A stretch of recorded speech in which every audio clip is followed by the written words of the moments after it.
Well, absolutely. So we are here at Leratong Hospice.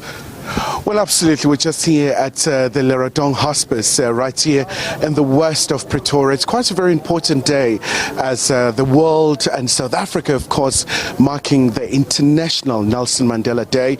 You know that the UN General Assembly declared the day essentially to honor the legacy of the late statesman with the service for humanity. So where we are positioned, it's quite a very special place where quite a number of diplomats accredited in South Africa, they've descended into this hospice. They've bought quite a number of things to try and assist this particular hospice. But just to tell us just a bit more about what's happening today is the spokesperson for the department. So, Mr. Mandela, quite a very special day here where the diplomats, South Africa, after Washington, D.C., have quite a number of diplomats, accredited here.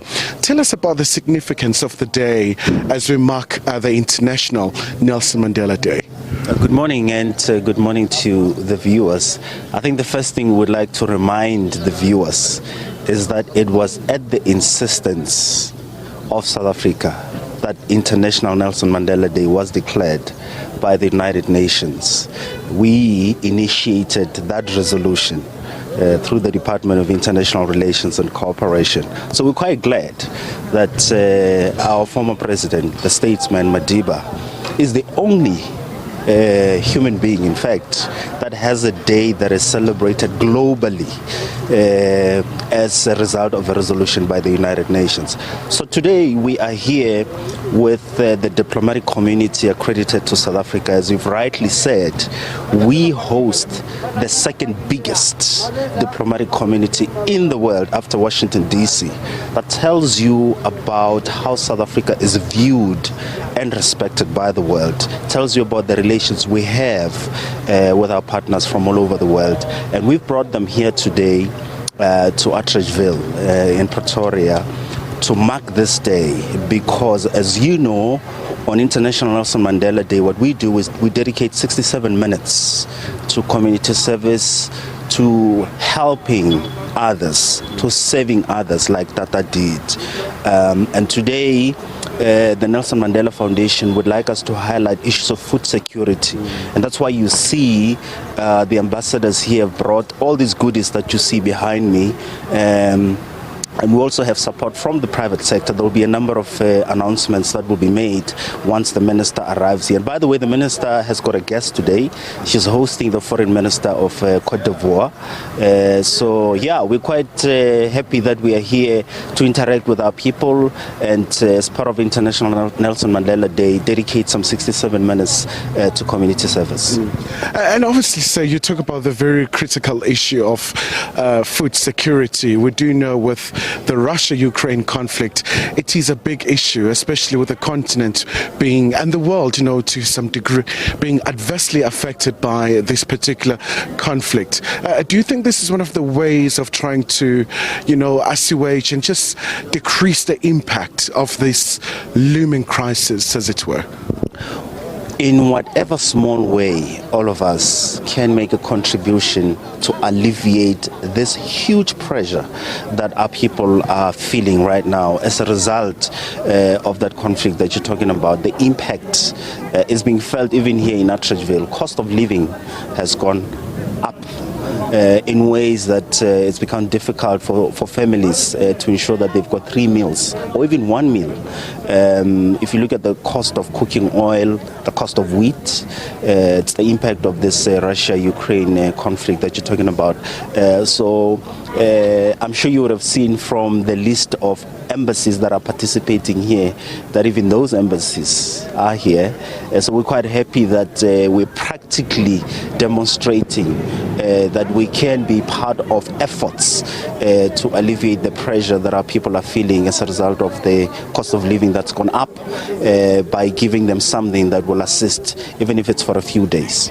And maybe just before I let you go, say, I would imagine that this is one of the ways of promoting people-to-people contact, one of the most essential things that you always refer to under your department, where you have all these nations just coming to support and making sure that this day is marked in a very special fashion in this very economically deprived area.